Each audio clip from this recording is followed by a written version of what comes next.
Del 22 al 25 de mayo, el domingo 25 de mayo en España, los ciudadanos de la Unión Europea estamos llamados a las urnas para elegir a nuestros representantes en el Parlamento Europeo para los próximos 5 años.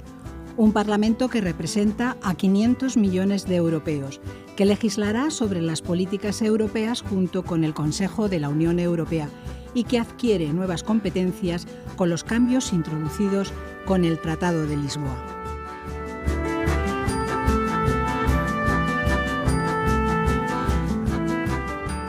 Las encuestas de opinión indican que los españoles seguimos viendo a Europa, a las instituciones europeas, como algo lejano y nada más lejos de la realidad, pues las decisiones que se toman en Bruselas nos afectan muy directamente, como hemos visto, por ejemplo, en esta época de crisis económica y financiera, donde buena parte de las decisiones en materia económica y social llegaban desde Europa. Pero también es cierto que en esas mismas encuestas se pone de manifiesto que un porcentaje muy alto de los españoles se siente europeo y piensa que la Unión Europea es beneficiosa para España. Y como botón de muestra, ahí están las ayudas recibidas a lo largo de los años para infraestructuras, agricultura, empleo, educación. Y siguiendo con las encuestas, si preguntáramos quién es el presidente del Consejo Europeo o quiénes forman parte del Consejo de la Unión Europea o del Consejo Europeo, seguramente muchos no sabrían responder correctamente a pesar de que llevamos muchos años siendo miembros de la Unión Europea. Y todos los días salen en los medios de comunicación noticias relacionadas con estas instituciones. A pesar de los muchos esfuerzos, sigue siendo la Unión Europea, sus instituciones, desconocida para los ciudadanos europeos. No sé cuál sería la respuesta correcta, pero hoy en Sin Distancias, el programa de la UNED en Radio 3, queremos acercar al ciudadano a las instituciones de la Unión Europea y en esta ocasión especialmente al Parlamento Europeo. ¿Y quién mejor para hacerlo que los 3 destacados y expertos invitados que nos acompañan? Ignacio Samper, director de la Oficina del Parlamento Europeo en España; Francisco Fonseca, jefe de la representación de la Comisión Europea en España y la catedrática de Derecho Internacional Público de nuestra universidad, miembro de la Comisión de Derecho Internacional de las Naciones Unidas, Concepción Escobar. A los 3, muchísimas gracias por su colaboración y bienvenidos al programa. Gracias. Muchas gracias por la invitación. Y si les parece, antes de entrar a conocer cuáles son las funciones principales del Parlamento Europeo, ¿cuál sería la respuesta a esta cuestión que he planteado, si les parece bien? ¿Sigue siendo la Unión Europea, sus instituciones, desconocida para los ciudadanos europeos y en este caso los españoles? Señor Samper. Hola, buenos días. Muchas gracias por invitarme al programa. Vamos a ver, yo le respondo con una frase que ha dicho usted en su exposición, muy bien hecha. Todos los días salen noticias de la Unión Europea. Y yo le pregunto, ¿qué noticias salen de la Unión Europea? ¿Las buenas o las malas? Las malas noticias son siempre noticia, las buenas no son nunca noticia. Segundo, hay unas noticias que son, la Unión Europea ha dicho esto, pero yo solo veo la fotografía impresa de la señora Merkel, por ejemplo. Entonces la Unión Europea, las personas piensan que es la señora Merkel, ¿no? O bien veo que hablan de otra institución o de otro organismo que no es de la Unión Europea y que ha tomado tal o cual decisión. A eso le añadimos un periodo de policrisis, crisis económica, crisis de afección, crisis de la cosa pública. Le añado a eso una desinformación general y luego una cierta, a lo mejor, clase política que piensa siempre y dice, no en España, digo en Europa, que lo bueno lo hace mi gobierno y lo malo viene de Bruselas. Entonces usted me dice ahora qué información tienen los ciudadanos. Evidentemente no es la mejor. Y sobre todo en un país donde ha sido visceralmente europeo, como usted ha dicho, durante muchísimos años, vienen ahora mal dadas y resulta que todo lo malo lo hacemos nosotros. Pues bien, a mí me gustaría ver un noticiario, no sé, a las 3 de la tarde, a las 2:30, me da igual, con algo bueno que ha hecho la Unión Europea. Porque, como usted ha dicho, todos los días hay una noticia, pero es que todos los días hay algo. De los 2.500 actos legislativos que hacemos en el Parlamento Europeo, que nos envía la Comisión Europea, porque es el motor realmente de toda la iniciativa legislativa, con el Consejo Europeo, yo creo que de los 2.500 podríamos sacar algo que fuera positivo. Entonces, evidentemente, podríamos hablar en positivo. Pero la desinformación es general. Digo desinformación, pero no falta de información, porque información hay muchísima. Yo creo que incluso hay un exceso de información. No sé qué me ha dicho el otro día, que habría en Europa como 700 y pico mil webs dedicadas a cualquier tipo de información sobre la Unión Europea. Y además es un referente, porque salgo de mi casa, tengo un garaje, se llama Garaje Europa, la pastelería Europa, la no sé qué Europa. Todo el mundo quiere tener eso en su ADN luego, entonces quiere decir que hay algo, ¿no? Pero siendo un país visceralmente europeo, como hemos sido en España, sin debate europeo, porque no hemos hecho debate europeo, de repente ahora vienen maldadas y pensamos que todo lo malo viene de Europa. Luego lo que hay que hacer es una labor quizá pedagógica, digamos, con la clase política europea, con los medios de comunicación europeos y con las propias instituciones para decir claramente a qué nos dedicamos, qué es lo que hacemos y sobre todo qué es lo que hacemos de bueno. Si me permites, Charo, que añada algo más, comparto plenamente el comentario que acaba de hacer Ignacio Samper, pero creo que hay un dato que merece la pena destacar. Cuando hay un problema, todo es Europa. Europa es la excusa. Hay que hacer restricciones, hay que hacer recortes y la excusa es Europa. Hay que modificar la normativa de extranjería o de asilo y la excusa es Europa. Es cierto que tenemos una serie de obligaciones que hemos asumido libre y voluntariamente estando en Europa, pero las decisiones se toman en España y las medidas se toman en España. ¿Aplicando derecho comunitario? Evidentemente, pero a veces hay un margen de discrecionalidad y en cambio cuando hay un problema, el problema es Europa. Quizá por la edad de todos los que estamos aquí hemos pasado de una aproximación a Europa como que Europa era la solución, Europa era el camino, Europa era el futuro, a Europa es el problema. Y yo creo que hay que acabar con esa percepción porque no es real, con independencia de las enormes deficiencias que tiene la Unión Europea como todo sistema político y como todo sistema humano. Señor Fonseca. Yo, por añadir algo a lo que han dicho tanto Nacho como Concha, yo a veces tengo la impresión que bajo el eslogan Europa es muy lejana, es una torre de marfil, no entendemos bien cómo se hacen las cosas, hay una dislexia institucional en la cual todo el mundo se pone la medalla y todo el mundo mira hacia Europa cuando algo va mal. Hay otro elemento que no es institucional, que no es burocrático, que es un elemento, yo creo, de ciudadanía. Y este elemento es que confundimos distancia, alejamiento con complejidad. Lo que no se puede hacer es explicar a los 500 millones de ciudadanos europeos que Europa es algo fácil, porque en sí mismo tener 28 gobiernos nacionales obligados a ponerse de acuerdo en Bruselas, con 28 parlamentos nacionales que pretenden controlar lo que se legisla en Europa, con un Parlamento Europeo omnipotente, cuya mayor fuerza consiste en bloquear acuerdos cuando no se pone de acuerdo con el Consejo o volverse contra la Comisión Europea como el órgano ejecutivo que encarna el interés general, ciertamente esto es de una complejidad enorme.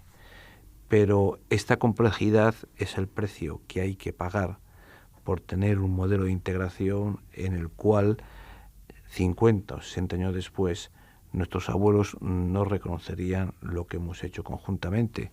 Concha decía algo muy acertado: la responsabilidad de adoptar una disposición específica en la frontera de Ceuta y Melilla es española, pero es una potestad de la administración española que está condicionada por las reglas genéricas que se imponen desde la Unión Europea.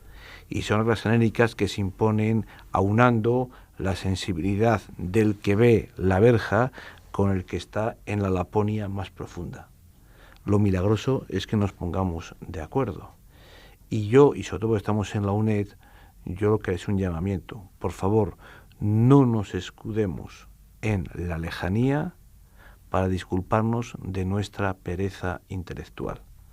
Para mí, la cuestión de la lejanía es subsidiaria frente a la real. ¿Qué complejo es esto?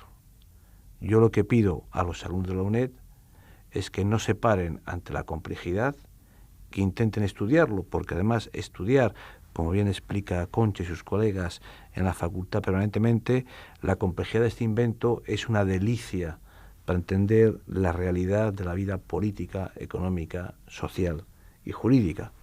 Pero claro, a veces tengo la impresión que nos escudamos en esta complejidad para decir que lejana está Europa. Perdón por ir contracorriente. Siguiendo con esa labor pedagógica que además también pedía el señor Samper, Y ya que estamos en la universidad y en la radio pública, qué mejor que dar esa información para todo aquel que sea o seamos perezosos en conocer realmente cómo funciona la Unión Europea. Y aunque sea brevemente, antes de comenzar con el Parlamento Europeo, que es nuestro punto de interés hoy, ¿cuáles son las instituciones básicas que adoptan las decisiones en la Unión Europea? Bueno, el modelo institucional de la Unión ha ido avanzando progresivamente y ya en el momento actual yo creo que tiene una estructura, haciéndose cada vez más complejo, tiene una estructura para los especialistas suficientemente conocida, para quien está en la administración probablemente también suficientemente conocida, pero que no es tan conocida para el ciudadano de la calle, que está recibiendo cada día las decisiones que se adoptan, entre comillas, en Bruselas. Si hablamos solamente de instituciones que toman decisiones, yo estoy pensando lógicamente en decisiones con capacidad normativa, aprueban leyes, aprueban actos que pueden tener una incidencia directa, yo creo que fundamentalmente serían el Consejo, sería la Comisión y el Parlamento Europeo. Y ahí se ha producido una evolución muy importante a lo largo de los años, sobre todo a la hora de proceder al reparto de funciones entre cada una de estas instituciones y a la hora de remodelar el papel que le corresponde al Parlamento Europeo. Si tuviésemos que hacer un paralelismo con los modelos de adopción de decisiones dentro del país, la Comisión tendría un poder de iniciativa, tú me corriges, Paco, tiene. Por eso tendría, me refiero con carácter general, tiene el poder de iniciativa, tiene un importantísimo poder de control, es la guardiana de los tratados con esa terminología arcaica, en realidad la guardiana del derecho comunitario, del derecho de la Unión, si lo queremos llamar así. El Consejo sería el órgano normativo, por decirlo de alguna manera, por excelencia, y al Parlamento le quedaba originariamente un poder muy residual de acompañamiento de las dos instituciones. Yo creo que en este momento, y si no, tú me corriges, Ignacio, la posición es distinta. La posición es distinta porque los modelos de adopción de decisiones se han ido haciendo cada vez más complejos, aunque el Consejo siga reteniendo un enorme poder, no es menos cierto que la Comisión tiene una capacidad enorme de influencia en todo el proceso con el poder de iniciativa y los sistemas de lecturas sucesivas, y sobre todo el Parlamento ha adquirido un gran poder. Si pensamos cómo están compuestas cada una de estas tres instituciones, creo que es llamativo y merece la pena reflexionar un poco sobre ello. El Consejo, representantes gubernamentales, representantes de los gobiernos; la Comisión, nacionales de los Estados miembros propuestos por los gobiernos y a cuyo nombramiento se llega a través de un entendimiento entre los gobiernos con una participación del Consejo, pero sobre todo con una enorme participación del Parlamento Europeo, y el Parlamento Europeo, el representante de los pueblos de Europa, elegidos democráticamente, de manera directa, por sufragio universal, y que por consiguiente incorpora un elemento de democratización directa. No quiere decir que las otras dos instituciones no lo tengan. Si pensamos en esa composición y en esos modelos, veremos que es tan diferente el sistema de distribución de poder en la toma de decisiones respecto de los sistemas nacionales, de los modelos políticos nacionales, que a veces al ciudadano le cuesta trabajo entender el modelo, pero es una cuestión de explicarlo y de explicarlo de una manera muy clara. Y además es un modelo muy dinámico que va cambiando constantemente. Probablemente en el Tribunal de Justicia de la Unión Europea ha habido dos grandes presidentes en la historia. Un luxemburgués, Pierre Pescatore, en los años 60 y 70, y un español, Gil Carlos Rodríguez Iglesias, en los años 90 y a principios del siglo XXI. Pierre Pescatore decía siempre que el principal problema que teníamos para entender el modelo europeo es que uno decía, hay un gobierno, que es el Consejo, hay un legislativo, que es el Parlamento, y hay un poder judicial, y que todos queremos un error, porque esta distinción montesquellana no es la que practicamos en la Europea. Él habla siempre del falso cuatripartismo institucional. La separación de poderes en Europa no es un modelo a la Montesquieu. Tenemos un sistema en el cual sí hay un poder judicial, es el Tribunal de Justicia, y de hecho hablamos antes de entrar aquí, el Tribunal de Justicia es el que ha ido en gran medida avanzando en el modo de integración, explicando qué significa la cesión irreversible del ejercicio de competencias soberanas, pero en lo que se refiere al Ejecutivo y al Legislativo hay un sistema mucho más confuso. ¿Por qué? Porque estamos en un sistema a caballo entre la Organización Internacional y un Estado federal. Tenemos un Parlamento Europeo que de Parlamento tenía el nombre porque tuvo que esperar hasta el año 75, corrígeme Nacho, para ser autoridad presupuestaria y hasta Maastricht para tener competencia legislativa, pero que hoy se ha instalado con auténtico poder colegislativo. Pero tenemos un Consejo de Ministros que encarna la representación de los gobiernos nacionales, que a veces es Parlamento, que al principio era siempre Parlamento, toma las decisiones, y al tiempo Parlamento y Ejecutivo, que poco a poco se ha ido convirtiendo en un Bundesrat, seamos claros, aunque guarda su competencia ejecutiva. Y en medio un organismo extraño, un alienígena, que es la Comisión Europea, cuya única razón de ser se encuentra en que los padres fundadores nunca quisieron tener un secretariado como en Naciones Unidas o como en el Consejo de Europa, sino una institución independiente de los gobiernos con competencias para impulsar las políticas y para representar el interés general, como decía Concha.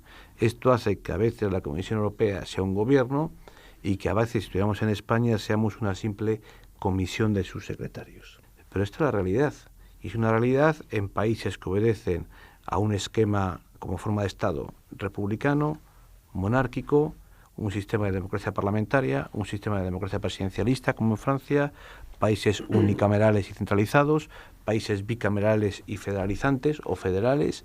Por lo que decía antes, que el milagro de esto es poner de acuerdo a un pastor de renos en Laponia con un cultivador de fresa en Lepe y conseguir que los dos se identifiquen con algo que se llama la reglamentación comunitaria. Pues pasemos entonces a conocer las funciones principales del Parlamento. ¿Cuáles son? La primera, legislar; la segunda, legislar; y la tercera, legislar. Es decir, está muy bien lo que dicen mis dos colegas y amigos. Vamos a bajar las musas al teatro. El 80% de la legislación europea, española, italiana, griega, me da exactamente igual, sale del Parlamento Europeo por el procedimiento que han mencionado muy bien. Es decir, antes era como era así, pero es que esto ya es la prehistoria. Y yo ya no hablo de la prehistoria, hablo del futuro. Y el futuro es que tenemos un Tratado de Lisboa, que es un futuro, porque es de anteayer, donde dijo que las competencias eran estas. Entonces, a raíz de ahí, nosotros con la Comisión Europea, que presenta su programa legislativo, a veces más o menos pactado con el Parlamento, pero bueno, es libre de presentar el programa legislativo que quiere hacer en toda la legislatura, lo presenta el Parlamento legisla con el Consejo de Ministros, legisla en pie de igualdad. Nos gustaría que legislara sobre más temas. Lo que pasa es que los Estados miembros no nos dan más temas. Entonces, enlazo con la primera pregunta. ¿Qué sabe el ciudadano europeo de los temas que podemos legislar? A veces nos dicen, es que no hacéis nada en esto, es que no hacéis nada en lo otro. Perdona, díselo al ministro de turno cuando lo veas o a tu presidente de gobierno y le dices, oye, ¿por qué no le das más competencias a la Unión Europea? Porque a veces nuestros peores enemigos los tenemos dentro de casa, ¿no? En el sentido, a nosotros nos gusta muchísimo que ustedes legislen, pero realmente solo pueden legislar sobre A, B, C. Sobre Z, Q y H legislo yo. Eso es algo que el Parlamento Europeo se ha ganado a pulso, porque empezamos en una asamblea, pero después hemos ganado con el poder presupuestario y demás, y demás, y demás. Pero yo creo que el dato, para que lo retengan desde el punto de vista práctico, es así, como dicen tanto Paco como Concha, pero el 80% es enorme. Es decir, desde que se levanta hasta que se acuesta, hace un acto que tiene que ver con una legislación europea, un reglamento, una directiva, y eso es importantísimo. ¿Cuáles son las funciones? Digo, la primera, legislar; la segunda, legislar; la tercera, legislar. Pero sobre todo parlamentamos, debatimos, escuchamos, creamos los consensos que decía Paco, y son complicadísimos muchísimas veces, porque poner de acuerdo a un pastor en Laponia de un agricultor en Italia, le aseguro que es una cosa dificilísima, ideológicamente también. Entonces, hacemos una legislación, pero también, déjeme decir una cosa, somos la institución garante de los valores. No digo la única, pero garante de los valores. Porque hay unos valores que se nos olvida muchas veces en la Unión Europea, que están en los primeros artículos donde dice lo que somos. Una economía social de mercado, digo social, lo subrayo, porque es una economía social de mercado. Los valores son la democracia, la solidaridad, la cooperación, la no discriminación, la igualdad de las mujeres con los hombres, en fin, realmente son valores. Y de eso también parlamentamos muchísimo y debatimos muchísimo. Tenemos unos debates los jueves continuamente sobre todos los problemas de debate, de actualidad y de urgencia. Se puede hablar de cualquier crisis política y demás. Tenemos la democracia parlamentaria, que enviamos a nuestros parlamentarios a todos los lados del mundo a observar elecciones, con la Unión Europea, por supuesto, pero también nos dedicamos a la cooperación al desarrollo, a ver cómo están los países en concreto, qué hacemos con ellos, cómo unamos el parlamentarismo mundial, que es un tema bastante importante, y luego no se olvide que como institución somos el paladín de los derechos humanos. Tenemos un premio Sájarov, el premio a la libertad de conciencia, que lleva 22 años otorgándose y del que estamos orgullosísimos. Tan es así que a toda la Unión Europea nos han dado el Premio Nobel de la Paz. del que yo me siento muy orgulloso, como se puede sentir cualquier ciudadano que nos escuche, porque es un premio también para él, ¿no? Y eso hace que no solamente seamos una comunidad legislativa, sino que seamos una comunidad de valores. Y eso también es importante subrayarlo. ¿Y cómo lo hacemos? Muy sencillo. Nosotros tenemos grupos políticos. Los grupos políticos se unen por afinidad política y no por afinidad nacional. Eso es importantísimo. Y el Parlamento está, digamos, desde hace mucho tiempo dominado por las grandes familias europeas, Grupo Popular o Cristiano-Demócrata, como quieran llamarlo, porque en cada país tiene un nombre. En fin, es el PP europeo, el Partido Popular Europeo, Socialistas y Demócratas, Grupo Liberal, Grupo Verde, Grupo Izquierda Unida, Izquierda Verde Nórdica y así. Entonces se funciona absolutamente por ideología y no por nacionalidad, y eso es importantísimo. Ahora, en este momento, yo decía que con el tratado, y ustedes lo han dicho, con el Tratado de Lisboa también le ha dado otras competencias o le da otras competencias al Parlamento Europeo, ¿no? Muchísimas. Hombre, tenemos el poder presupuestario, que es un poder importantísimo, pero legislamos en pie de igualdad con aquellas competencias que tenemos, pero están en el tratado. A mí me gustaría tener muchísimas más. Y yo le diría, denos más, denos todo lo que quiera. Y la Comisión está dispuesta a hacerlo también, y el Consejo también. Cuando hacemos lo que llamamos el método comunitario, ¿no? Parlamento, Consejo y Comisión. Y hemos demostrado que funcionamos muy bien cuando funcionamos así. Lo malo es cuando hay otras instituciones o que no son tales instituciones, que no forman incluso parte de la Unión Europea y que no están sometidas a nuestro control democrático. Ese es el problema. ¿Por ejemplo? Por ejemplo, decía usted al principio, la desafección política o pública. El ciudadano europeo no es nada tonto, es listísimo. Y a veces nos percibe como una comunidad donde el poder financiero no está sometido al control democrático. Y acabamos de dar ahora mismo un paso de gigante con esta unión bancaria, la pata que nos quedaba de la unión monetaria y nos queda otra que es la unión fiscal, pero llevamos 2 años discutiendo con el Consejo y la Comisión sobre la unión bancaria y hemos hecho una directiva extraordinaria del mes de marzo donde hemos recolocado una parte, no muy grande, pero una parte del poder financiero dentro del control democrático. Y nos hemos puesto de acuerdo, Comisión, Consejo y Parlamento, para decir que Banco Central sea el mecanismo de supervisión único, por ejemplo, importantísimo para los 199 bancos más importantes que hay en Europa, hacer un fondo de 55.000 millones de euros de fondo de rescate y que no salga del dinero de los depositantes, atención. Eso es importantísimo. Entonces intentamos recolocar un poco el poder financiero dentro de un poder democrático. Y cuando los ciudadanos perciban que estamos en eso, porque hemos legislado muchísimo sobre la crisis desde el año 2007, no solamente hemos hecho recomendaciones a los gobiernos, sino muchísima legislación, yo creo que quizá aumente poco a poco el valor afectivo que tiene el ciudadano sobre sus instituciones. Pero eso además, ¿quién lo tiene que trasladar? No le entiendo. Sí, toda la parte beneficiosa, porque usted antes decía que los medios de comunicación y hasta algunos. A veces los partidos políticos, yo no digo que todos, evidentemente, y algunos partidos, algunos políticos también. Pero hace 15 días tuve la ocasión de leer prácticamente en todos los diarios nacionales el acuerdo de unión bancaria tan importantísimo que hemos hecho después de una discusión fortísima con Alemania, ¿no? Esa persona que parece que es la que dicta los destinos de Europa, lo cual no es así, porque el Parlamento Europeo no hemos hecho lo que ha dicho ya de hacer, y sobre todo su ministro de Finanzas. La explicación de los diarios, pues francamente, ¿qué quiere que le diga? Algunos de sobresaliente, pocos, y otros ilegibles. Hay que traspasar ese umbral del lenguaje argótico para que nos entienda todo el mundo, ¿no? Y decirle a las personas claramente lo que es una unión bancaria, lo que es una unión fiscal, cuál es el coste de la no Europa por tenerlo, ¿no? ¿Cuál es el coste de la no Europa por no hacer todo eso? Es enorme y eso está cuantificado.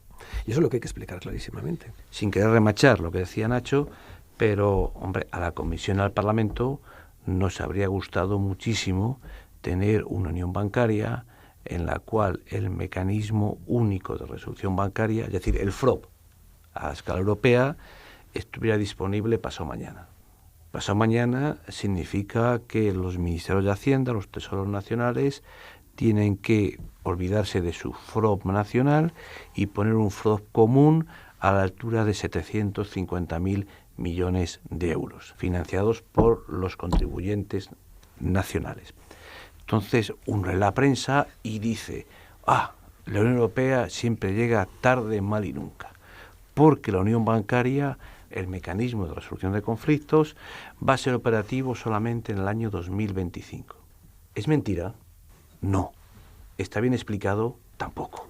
Por supuesto, la Comisión del Parlamento haríamos querido tener esto en 3 años, pero haciendo un ejercicio de responsabilidad frente al contribuyente europeo, quien es el que pone el dinero, y el contribuyente europeo se expresa vía sus ministerios de Hacienda nacionales, hemos dado un plan que consiste en tener este superFROB en el año 2025, pero ojo, a partir del año que viene, un 10% de los fondos nacionales se da para el FROB europeo ya, un 20, un 30, un 40, un 50. hasta llegar al 100%. De ahí lo de los 10 años. Nadie ha explicado esto.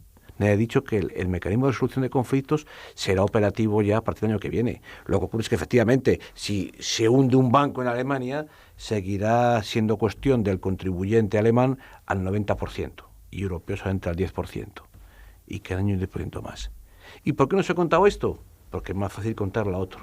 La Unión Europea camina con paso de dinosaurio. Las malas noticias son noticias, las buenas nunca.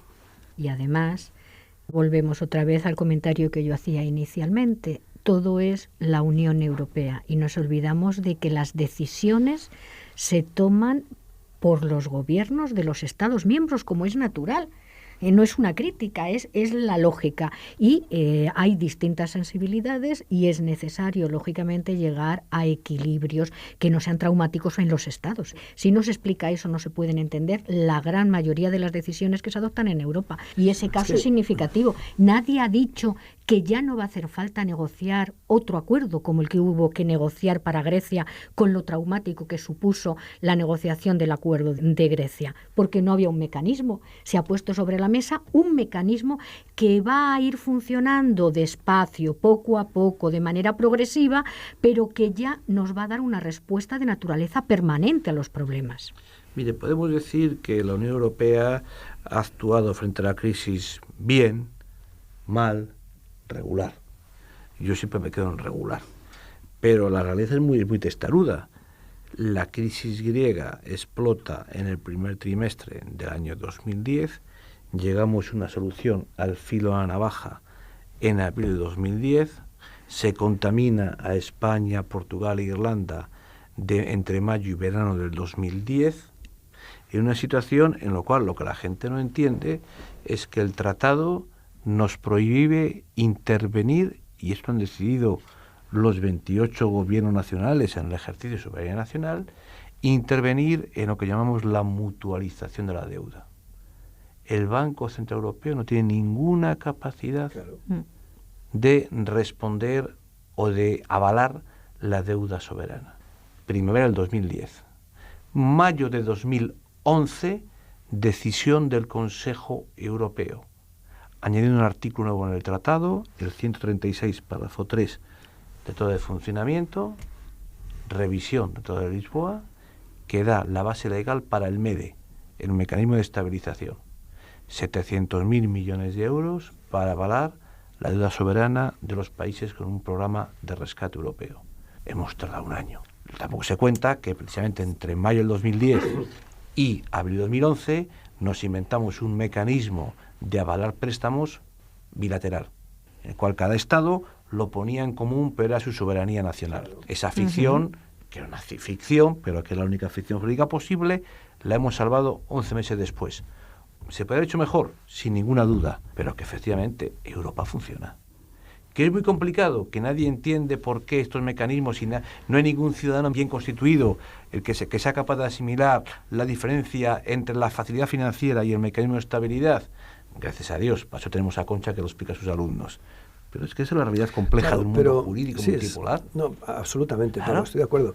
Pero hay una cosa importante, porque yo creo que ha sido Concha, o quizá usted ha mencionado la palabra austeridad.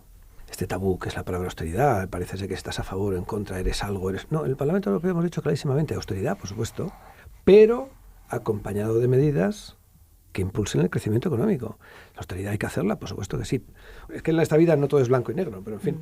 Entonces, en esas medidas, desde el año 2007 hemos recomendado, no hemos legislado, pero hemos recomendado a los gobiernos que dedicaran el 3% del Producto Interior Bruto en enseñanza superior, que para nosotros es el motor de la economía, que se invirtiera en redes transeuropeas de transportes, que es otro de los grandes motores de la economía europea, el 7% del PIB, y tenemos sobre la mesa 29.000 millones de euros para hacer las grandes redes de transporte europeo, que hemos puesto sobre la mesa con el Consejo y con la Comisión, aceptados, que se invierta en pymes, pequeñas y medianas industrias, que es el motor de la economía familiar y doméstica europea, que se invierta en industrias verdes, sostenibles y ecológicas, y que se haga más I más D más I. Son recomendaciones. Pero junto a eso tenemos legislación. Y esa legislación europea, en esa legislación europea hemos hecho que, por ejemplo, se limiten las primas de los banqueros, esas primas tan alarmantes que mucha gente enciende la televisión y ve que hay una banca europea que se va al traste y el banquero X o tal se lleva una prima tremenda de dinero que crea bastante alarma social, yo lo entiendo perfectamente, que se limiten. esos famosos bonos. Hemos prohibido ciertos hedge funds, las actuaciones bursátiles más especulativas y más arriesgadas, como son las de los hedge funds, las ventas a corto. Todo eso está prohibido. Va a estar prohibido a partir del año 2014 y 2016. Eso es legislación que hemos hecho. Eso tiene que saberlo el ciudadano. ¿Lo ha visto usted reflejado por ahí? No. Las agencias de calificación crediticia. ¿Por qué X agencia, que no sabemos dónde están ni a qué intereses responden, califica a España, Francia, Italia de AA+, MB, AFF, JZ? ¿Pero quiénes son? Hemos pedido la creación de una agencia de calificación crediticia europea, que sea nuestra, que sepamos cómo es y demás. Es decir, esas son cosas que los ciudadanos tienen que saber. Es decir, bajemos las musas al teatro, lo hacemos, lo legislamos.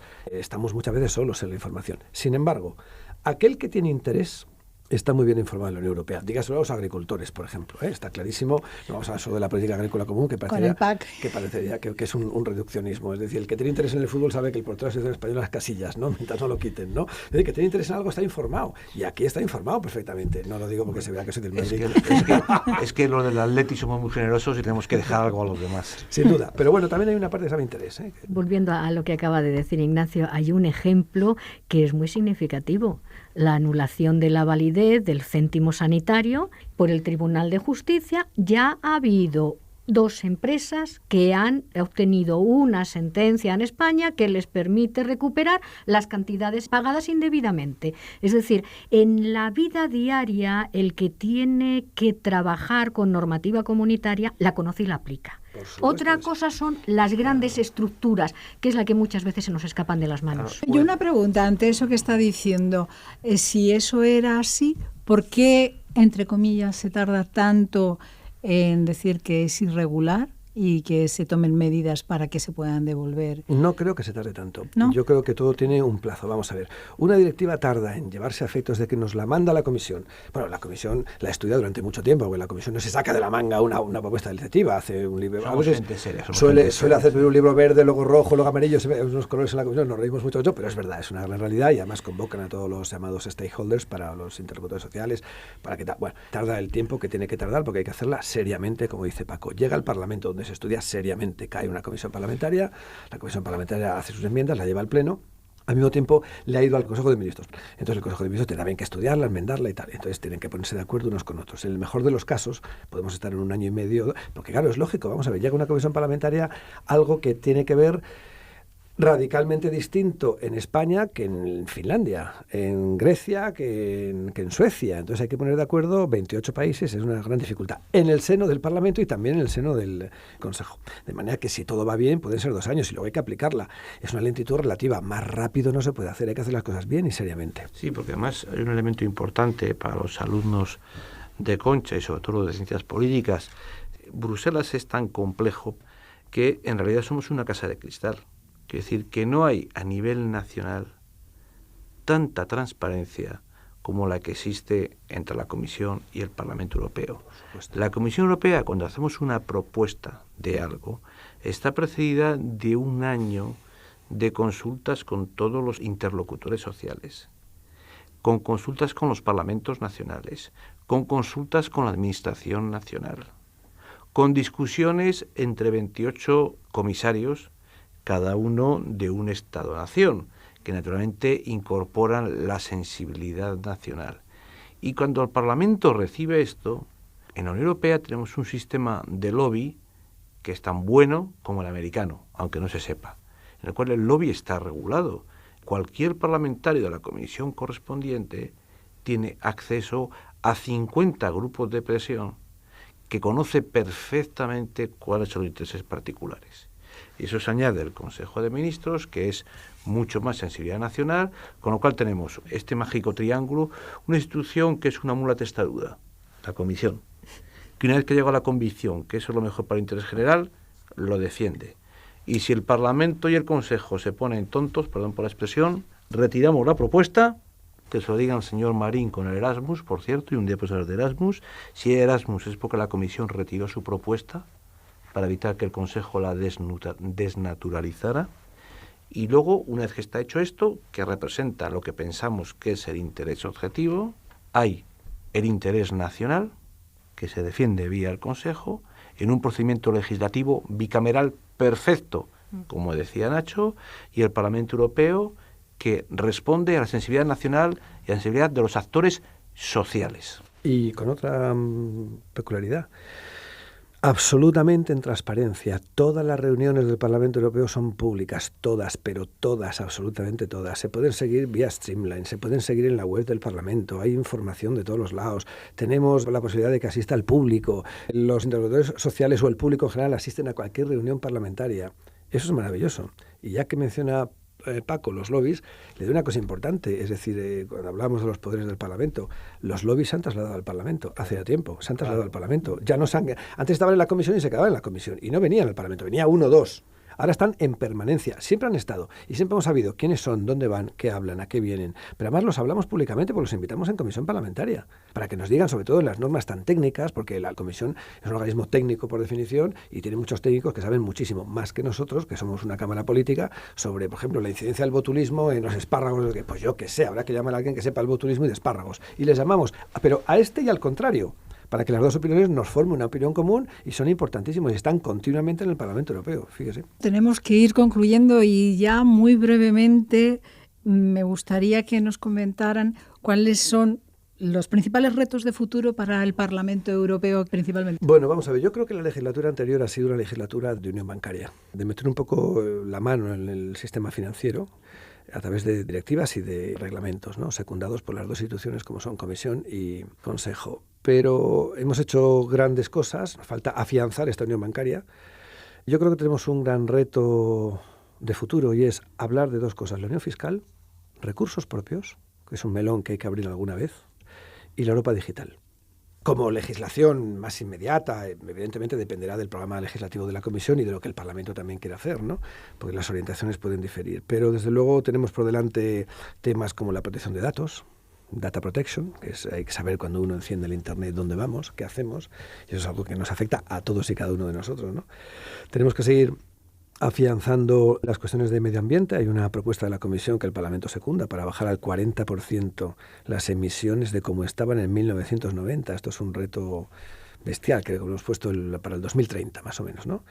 Algo que puede ser banal, pero a mí me parece importantísimo, reducir las bolsas de plástico el 80% para el 2019. Me parece fundamental que compra uno una cajita de cerillas y le dan una bolsa de plástico, te la puedes meter al bolsillo y ahorrarte una cosa que creo que tarda 400 años en destruirse. No sé quién ha estado 400 años para mirarlo, pero bueno, eso dicen y probablemente sea así. Pero yo creo que los retos fundamentales son afianzar esta unión bancaria, dar la impresión de que el poder financiero puede someterse al control democrático y político, que es importantísimo, unión fiscal. Tenemos que hacer esa tercera pata para creernos realmente lo que estamos haciendo, recursos propios y la era digital. Yo, por completar, como soy del Atleti, primero empecemos por la defensa. Algo que se nos escapa es mantener la portería a cero.